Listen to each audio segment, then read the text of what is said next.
அன்பு சொந்தங்கள் அனைவருக்கும் வணக்கம். இந்த பதிவில் பிரத்யங்கிரா தேவியை பற்றி பார்ப்போம். இந்த தேவி சக்தியின் உக்கிரமான வடிவம் கொண்டவர். சிம்ம முகம் கொண்ட பெண் தெய்வம். பகைகளை ஒழிக்கவும் தீய சக்திகளிடம் இருந்து நம்மை காக்கவும் பில்லி சூனியம் கண்திஷ்டி போன்றவை நம்மை அணுகாமல் இருக்கவும் இந்த உக்கிரமான தெய்வத்தை நாம் வழிபடலாம். மகாவிஷ்ணுவின் நரசிம்ம அவதாரத்திற்கு பிறகு அவரது உக்கிரத்தை கட்டுப்படுத்த சிவபெருமான் தோன்றிய போது சரபமூர்த்தியாக பறவை வடிவத்தில் தோன்றினார்.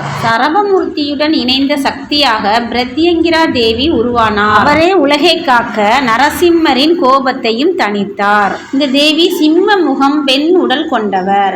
4 கரங்களுடன் சித்தீகரிக்கப்படுவார். சில சமயங்களில் 8 கரங்கள் கொண்டவர்களாக இருப்பார். இந்த தேவியின் பார்வை மிகவும் கோபமாகவும் வேகம் மிக உக்கிரமாகவும் இருக்கும். மகாவிஷ்ணு ரண்யகசிபுவை கொல்வதற்கு எடுத்த அவதாரமே நரசிம்மம். ரண்யகசிபுவை வதைத்த பின் நரசிம்மரின் உக்கிரம் குறையாமல் உலகையே அளிக்கும் நிலை ஏற்பட்டதால் தேவர்கள் வேண்டுகோளுக்கு இணங்க பெருமானே சரபமூர்த்தியாக தோன்றினார். சரபமூர்த்திக்கு இணைந்த தேவியாக பிரத்யங்கிரா தேவி உருவாகினார். இந்த பிரத்யங்கிரா தேவியை அமாவாசை மற்றும் வெள்ளிக்கிழமைகளில் வழிபட்டால் சிறப்பு. கும்பகோணம் அருகே உள்ள ஐயாவாடி பிரத்யங்கிரா தேவி கோவில் மிகவும் பிரசித்தி பெற்றது. முடிந்தால் எல்லோரும் சென்று பயன்பெறுவோம்.